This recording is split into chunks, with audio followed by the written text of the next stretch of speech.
Emma Thomas is a science teacher at Stratton Upper School in Biggleswade, Bedfordshire. Emma is also Head of Year 11 Science and GCSE Science Coordinator, a role she shares with the Head of Year 10 Science.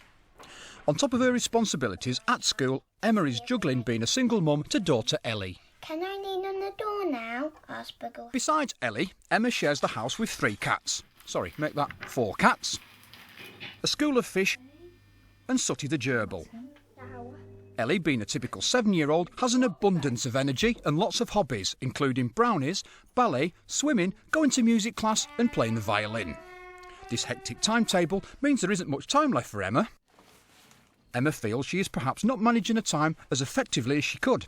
So in an attempt to find time for herself, Emma asked Teachers TV to help her find time to practice her viola.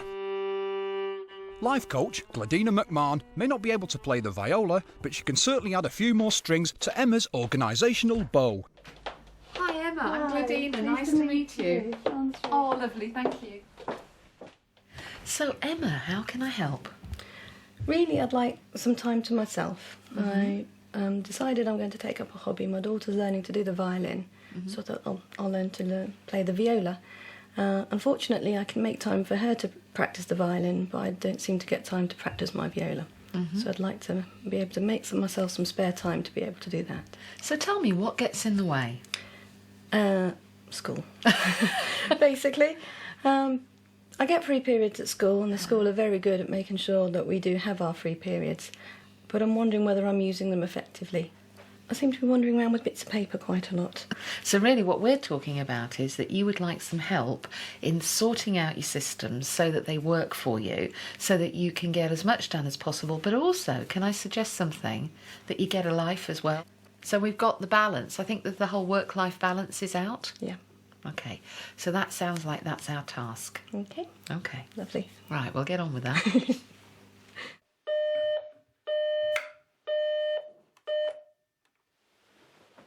Gladina has her work cut out for her. Emma's day starts as early as 6:40 a.m, and Gladina was there, coffee in hand, ready to observe Emma both in her home life and school life. After dropping Ellie off, Emma sets off for a half-an-hour drive to school, generally getting there about 8 a.m. Once she's there, she tries to fit in as much admin as she can before the school day officially starts. Gladina was also interested to see how Emma conducted herself in the classroom environment. So far then, for our SRE section of PSRHE. So this lesson is here to prove you completely wrong. To show you that these STIs are horrible. They are nasty. Don't talk while I'm talking. But the whole point is you write down what you think, not I tell you what the answer is. Right. Now, if we could get Emma to use her teaching persona on herself, we've got a winner. Because when she knew she had to be in teacher mode, she was firm, she was in control, she knew what she had to do, and her whole body language changed. Now, she could attack her own life in that way, she'd be a winner. After observing Emma all day, Gladina had a much clearer picture of how Emma used or misused her time. Gladina managed to persuade a busy Emma to take time out to discuss how she might be able to find extra time for herself. I mean, 168 hours in the week. You need to block those out to look at what's essential. What you've got left, you have choices with. And it is about choices, because you're not going to fit it all in. Yeah. How does that feel to you? I think it's something I've known but ignored. Okay, So because? it's because I've got too much to do. So have you ever been overtired or made yourself unwell? Yes, I had a period about 18 months, 2 years ago, when I had to have 2 weeks off through a viral infection that was brought on through exhaustion. Okay, so you've had a warning shot. Yeah. And did that modify your behaviour in any way? Sort of. I think I didn't do less, I just changed the things I was doing. So instead of all being work-related, I suppose it's now Ellie-related. When we do the ballet and the brownies and the swimming and violin. So instead of doing work things, I'm doing things with her, but I'm not doing any less than I was, maybe. Because one of the things that we know for people who get chronic fatigue syndrome is they're very often your personality type. They're people that, push themselves beyond their physical limits. They don't like to say no. They don't like to let people down. They're full on 24/7 trying to keep everything going. They then get some sort of, cold or whatever. And the next thing you know, you've got chronic fatigue syndrome. And then you will be flat on your back for a long time. Now, what would you rather do? Pull back now or wait for that? Pull back now. Right, okay. So in which case, we're looking at a number of things for you to do. The first is, I actually want you to go away and draw yourself up a timetable. And on that timetable, I want you to mark out the 168 hours that you've got, and I want you to go through it and then take out of that all the core activities that have to be done. Now, there are work-related core activities, but there are also personal ones like Ellie, like sleep. Score out the amount of sleep you need. Put in an hour or so downtime for you to relax before you go to sleep, so that is in there. And then, when you've put all those things in, I want you to see how much time is actually left over, and I want you to take a third of that for yourself. So does that seem feasible? Yes. First bit of homework. Yeah. And I shall be back to check on it. Okay. Second bit of homework that I want you to do, and that is that I want you to develop a circuit breaker. And a circuit breaker is where, because you're so good at saying yes, it will be hard for you to say no. So to do that, you have to put a barrier between yourself and the other person for a little bit of time, just so you can go away, think about whether you want to do it or not. And a circuit breaker goes like this. I say to you, Emma, can you help me with this? And you say, oh, can I just chat to you in a minute? Or just got to pop to the loo. Or I'll ring you back in 5. Something's just popped up. And you use that time to just think, hang on a minute, is this truly an essential item? Do I really need to be doing this? If the answer is no, I'm just thinking I should, you can plan what you're going to say.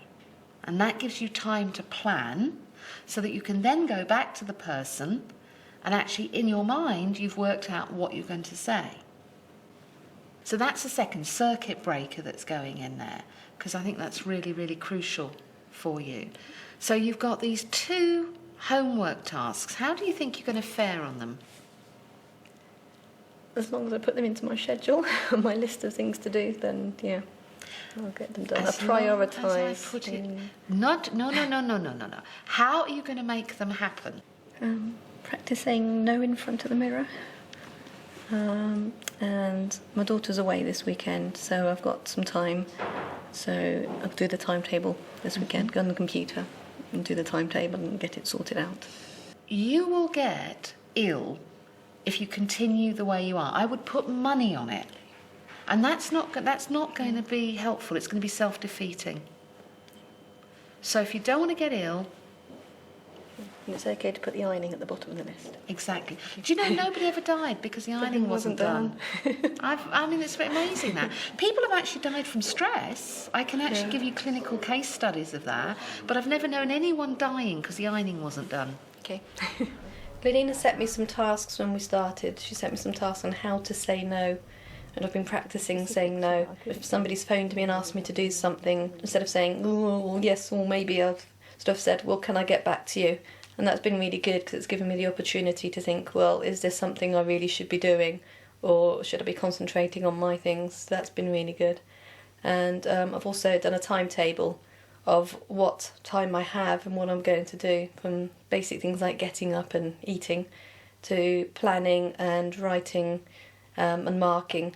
And I've just found that I've got so much time that I'm not using to the best advantage. But because I am now and I've planned it and do more in school, it means I'm doing less at home, which is really good.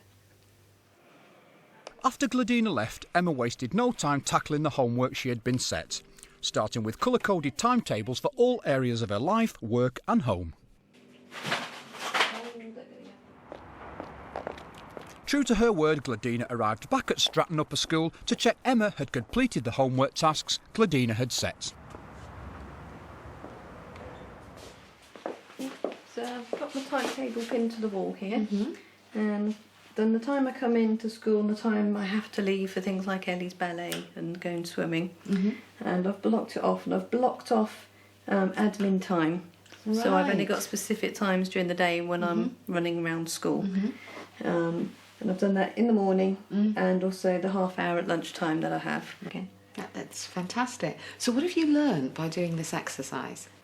How to use my time more effectively, because at the moment I say on a Tuesday I'm in at 8 o'clock, I leave at 5, but I actually have a 2-3 periods. Oh, someone wants you. Hello, science. Yep. Can I get back to you on that? I'm quite busy at the moment, but I may be able to fit you in if I can get back to you when I have a look what I've got on. Thanks. Bye. Whoa! Didn't say no straight away, but I'm going to ring back and say no because I know I haven't got time to do it. Gosh, I know it won't fit into my space. And how did it feel, sort of being able to actually take some control like that? It felt good because I could I wasn't saying no straight away. I shall say no, but I can take a deep breath and say no and won't feel so guilty. Well, absolutely, because what you've done is you've put the circuit breaker in operation. You're now able to take a deep breath, think about whether you can do it and should do it, or even want to do it, and now you can plan what you're going to say when you ring back. Yep. Gosh, I am impressed. That's the third time I've done that in 2 weeks. The third time? Third time in 2 weeks, yes. Yeah, so yeah, quite pleased. Yeah, sounds like you've really put a lot of effort into doing this now and getting some benefits for it. Yeah, definitely.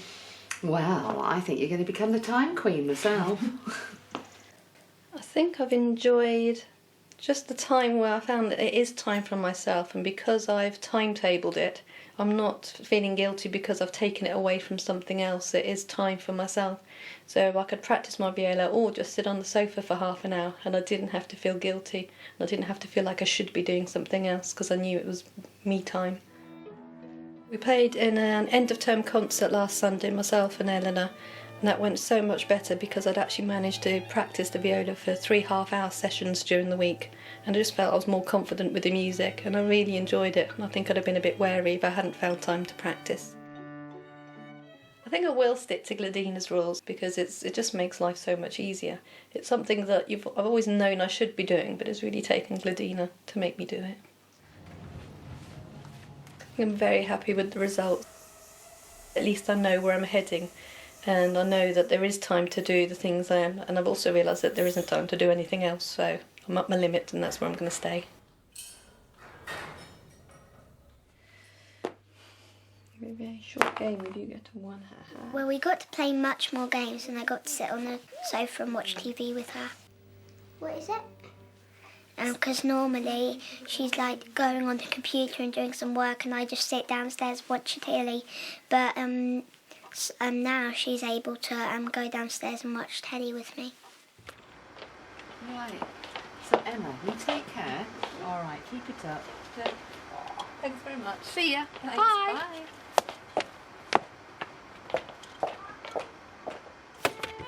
Well, you know, one of the things that's really impressed me about Emma is her organisation. And so what we've done is we've used it for her. And by getting that timetable done and by teaching her to say no, I think she'll have time to do a lot more than just play a viola.